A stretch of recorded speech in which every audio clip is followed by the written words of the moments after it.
مردے جو ہیں وہ قبروں میں سنتے ہیں بزرگان دین کے ہاتھ پاؤں کو چومنا، اس حوالے سے گفتگو ہوگی انشاءاللہ۔ یہ تمام چیزیں قرآن و سنت سے ذکر کی جائیں گی۔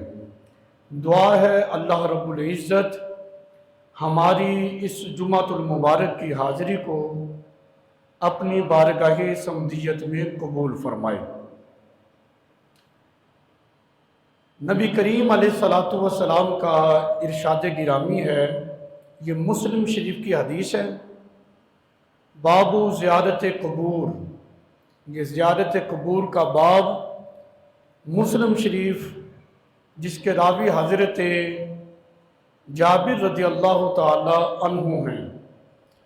وہ فرماتے ہیں کہ نبی کریم علیہ الصلاۃ والسلام نے ارشاد فرمایا کہ میں نے تمہیں منع کیا تھا زیارت قبور سے کہ قبروں پہ نہ جایا کرو۔ حضور فرماتے ہیں کہ اب اجازت دیتا ہوں قبروں کی زیارت کیا کرو۔ یہ واضح طور پر الفاظ موجود ہیں مسلم شریف کے، تو پتہ چلا کہ نبی پاک علیہ الصلاۃ والسلام نے پہلے منع کیا تھا۔ اس کی وجوہات تھی، ابتدائی اسلام تھا کہ کہیں لوگ جو ہیں وہ انہی کی عبادت نہ کرنے لگ جائیں قبروں کی۔ لیکن جب اسلام کے قوانین مسلمانوں کو معلوم ہو گئے، پتہ چل گیا، پھر میرے آقا علیہ الصلاۃ والسلام نے فرمایا اب اجازت دیتا ہوں تم قبروں کی زیارت کیا کرو۔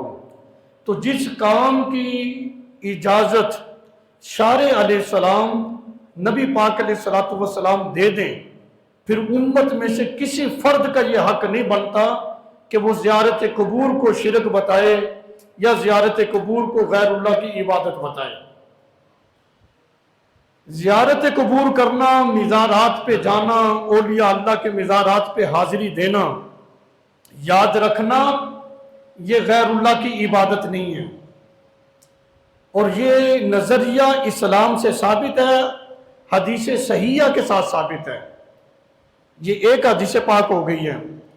دوسری حدیث پاک یہ بھی مسلم شریف کی ہے، صحیح مسلم کے اندر یہ روایت موجود ہے، اور حضرت عائشہ صدیقہ رضی اللہ تعالی عنہا، یہ صدیق باپ کی صدیقہ بیٹی ہیں، ام المومنین ہے، زوجہ رسول ہے، تمام مومنوں کی ماں، کائنات کی محدثہ حضرت عائشہ صدیقہ رضی اللہ تعالی عنہا فرماتی ہیں کہ نبی پاک علیہ الصلاۃ والسلام جب میرے ہاں قیام فرماتے، میرے ہاں ٹھہرتے، تو رات کے پچھلے حصے میں نبی پاک علیہ الصلاۃ والسلام اٹھ کر مدینہ منورہ کے قبرستان میں تشریف لے جایا کرتے تھے۔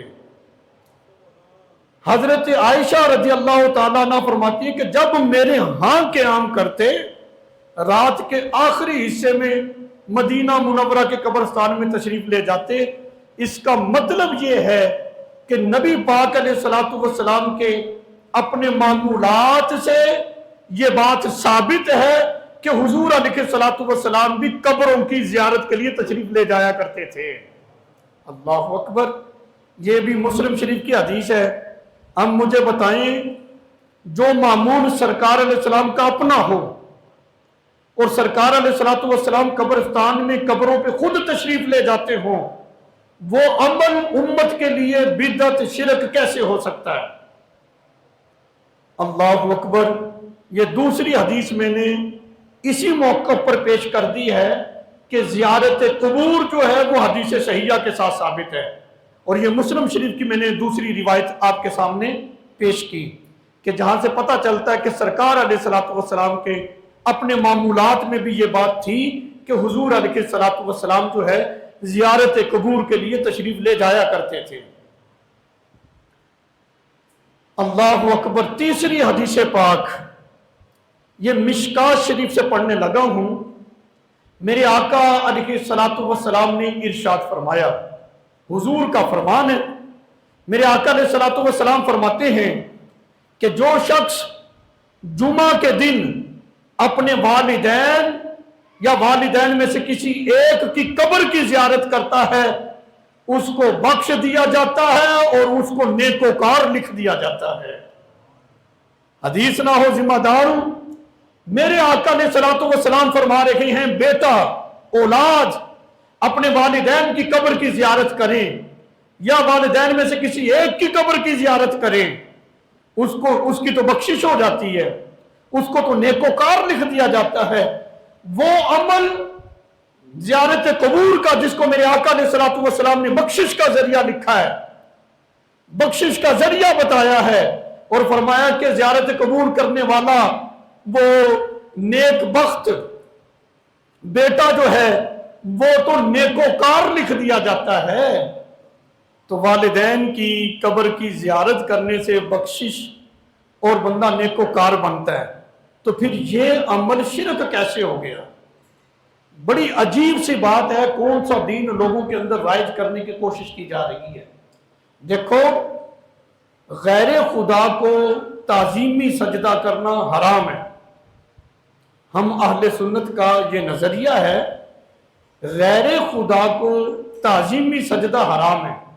اگر کوئی خدا سمجھ کے کرتا ہے تو یہ کفر ہو جاتا ہے، لیکن کوئی گناہ گار سے گناہ گار بھی مسلمان خدا سمجھ کے سجدہ کوئی نہیں کرتا۔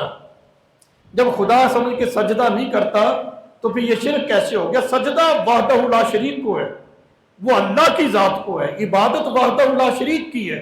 اللہ کے علاوہ مخلوق میں سے کسی کی بھی عبادت جائز نہیں ہے۔ اللہ کے علاوہ مخلوق میں سے کسی ایک کی عبادت کو جائز قرار دینا، اس کی عبادت کرنا، یہ تو کفر ہے، یہ اسلام کے اندر جائز نہیں ہے۔ لیکن ہم بات کر رہے ہیں زیارت قبور کی، والدین کی قبر کی زیارت کرنا، وہاں جا کر فاتحہ پڑھنا، ذکر و اذکار کرنا۔ میرے آقا علیہ الصلوۃ والسلام نے فرمایا، مشکات شریف کی حدیث ہے کہ جو اپنے والدین یا والدین میں سے کسی ایک کی قبر کی زیارت کرتا ہے اس کی بخشش ہو جاتی ہے، اس کو بخش دیا جاتا ہے اور اس کو نیکوکار لکھ دیا جاتا ہے۔ 3 حدیثیں ہو گئی ہیں جو اسی عنوان پر دلالت کر رہی ہیں کہ زیارت قبور جائز ہے۔ قبروں کی زیارت کرنا، مزارات اولیاء کی زیارت کرنا، برکات حاصل کرنے کے لیے وہاں پر جانا، یہ جائز ہے۔ اس میں شرعی اعتبار سے کسی قسم کی کوئی قباحت نہیں ہے۔ اب میں 4تھی حدیث پاک پیش کرنے لگا ہوں۔ سنن کبریٰ کے اندر یہ حدیث پاک موجود ہے، جلد نمبر 4 صفحہ نمبر 28 ہے۔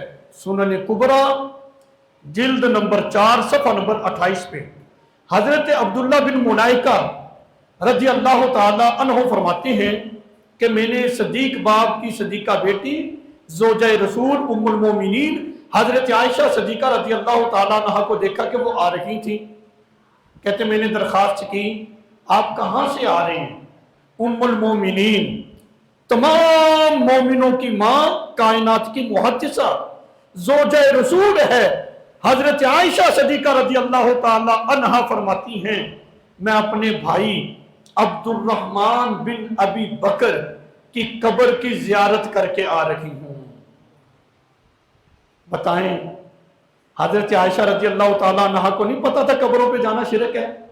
یہ بس انہی کو پتا چل گیا ہے جو صحبت رسول میں رہی ہیں، جو حضرت عائشہ صدیقہ رضی اللہ تعالی عنہا نبی پاک کی زوجہ بھی ہیں، سرکار کی شاگردہ بھی ہیں۔ میرے آقا علیہ الصلوۃ والسلام نے فرمایا میرے غلاموں، میرے بعد اگر کسی مسئلے میں الجھن ہو جائے تم عائشہ کے پاس آ جانا، میں نے عائشہ کو محدثہ بنا دیا ہے۔ حضرت عائشہ رضی اللہ تعالی عنہا نبی پاک علیہ السلام کی شاگردہ ہیں۔ حضرت عبداللہ بن ملائکہ رضی اللہ تعالیٰ عنہ نے جب حضرت عائشہ سے پوچھا آپ کہاں سے آ رہے ہیں، حضرت عائشہ صدیقہ رضی اللہ تعالیٰ عنہا آپ فرماتی ہیں میں اپنے بھائی عبد الرحمن بن ابی بکر کی قبر کی زیارت کر کے آ رہی ہوں۔ اللہ اکبر۔ حضرت عبداللہ بن ملائکہ کہتے ہیں میں نے سوال کیا ام المومنین سے کہ زیارت قبور سے تو سرکار علیہ السلام نے منع نہیں فرمایا، قبروں پہ جانے سے، قبروں کی زیارت کرنے سے حضور نے منع کیا ہے۔ حضرت عائشہ صدیقہ رضی اللہ تعالیٰ عنہا نے فرمایا ہاں، رسول اللہ صلی اللہ علیہ وسلم نے منع کیا تھا، لیکن اب سرکار نے حکم دیا ہے کہ تم قبروں کی زیارت کیا کرو۔ بھی سرکار نے خود منع کیا، خود اس کی اجازت دے دی کہ تم اب کیا کرو۔ اب صحابیات، صحابہ اکرام یہ عمل کر رہے ہیں، اور خود نبی پاک علیہ الصلوۃ والسلام خود مدینہ منورہ کے قبرستان میں تشریف لے جاتے ہیں۔ تو پھر یہ جو عمل سرکار سے ثابت ہو، نبی پاک علیہ الصلوۃ والسلام کے اصحاب سے ثابت ہو، احادیث رسول سے ثابت ہو، وہ عقیدہ اور نظریہ شرکیہ نہیں ہو سکتا، وہ بدعت نہیں ہو سکتی۔ اللہ اکبر۔ اولیاء کاملین کے مزارات پہ جانا یہ مستحب عمل ہے، باعث اجر و ثواب ہے۔ انسان اچھی نیتوں کے ساتھ جائے اور وہاں پر جا کر قرآن خوانی کرے، اللہ تعالیٰ اپنے پیاروں کے صدقے اپنے بندوں کو عطا فرماتا ہے۔